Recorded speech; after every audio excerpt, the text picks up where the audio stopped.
சசிகலா புஷ்பாவின் கணவர் உள்பட 5 பேர் சென்னையில் உள்ள அதிமுக தலைமை அலுவலகத்தில் கடுமையாக தாக்கப்பட்டனர்.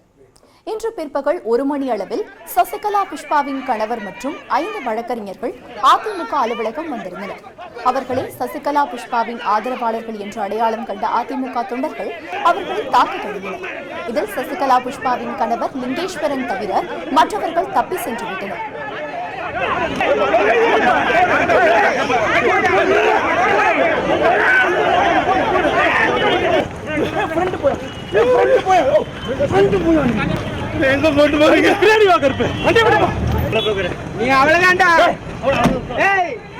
அதிமுகவினரால் கடுமையாக தாக்கப்பட்டவரை மீட்ட போலீசார் அவரை மருத்துவமனைக்கு அழைத்து சென்றனர். இந்த சம்பவத்தால் அதிமுக அலுவலகம் அமைந்திருக்கும் சாலை முழுவதிலும் பலத்த போலீஸ் பாதுகாப்பு போடப்பட்டுள்ளது.